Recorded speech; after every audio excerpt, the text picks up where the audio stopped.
the New Testament, if your brother errs against you 70 times, 7 times, forgive him. So we are called to forgive, to show mercy. But the problem is that some people's presence is the death of many others. So you find that you are in a fix. You forgave that person for 2 years, 5 people have died. And he's not willing to repent. And you will not take laws into your hand and start killing. You have to forgive. You have to show mercy. But the more you are showing mercy, the more people are dying. So say somebody, let's show mercy. And the person loots the money that is meant for a whole constituency and stock his compound with cars. And is going on holidays every day in Dubai. Meanwhile, because of the things that he's doing, hospitals don't have light. People are dying in the middle of operation. And he has so established himself that he will remain there till he dies. There are certain men that if you forgive them, is a plague of humanity. But you cannot become angry and say, I won't forgive them. So you need God, who is the judge, to come in. The one who has the right to judge, to move. There are some enemies that if they refuse to repent, they must die. They must die. That's why I tell you, these things are mysteries. If I'm teaching you doctrine and I'm talking from the standpoint of the new creation,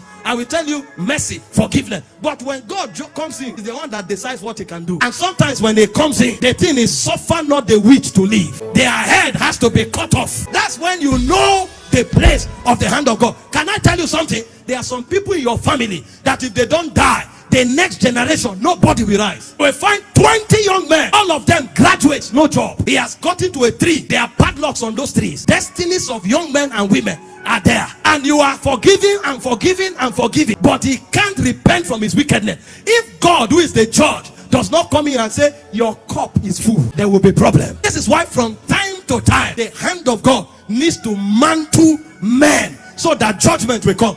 Exodus 3 verse 20, it said, I will stretch forth my hands and I will judge Egypt. I will strike them with all my signs and my wonders. I will judge the gods of Egypt. I will kill all their firstborn sons. It's not within the right of Moses to say all the firstborn sons should die. But when the sovereign comes, he's just. When he shows up, he's right. Imagine a woman who has been dating somebody's husband for 12 years. There has not been peace. The woman's children can't go to school because this foolish husband will carry the whole money and go and spend on this woman who is not his wife. And this woman does not want to repent. God takes her to many meetings. They are rebuking people who are breaking homes. Her heart is like rock. And somebody else is weeping and crying. Her children's destinies are being frustrated. Meanwhile, there's one stupid girl who is buying iPhones every year with the money that should train children of another family. And you think God will show up when those boys become thieves?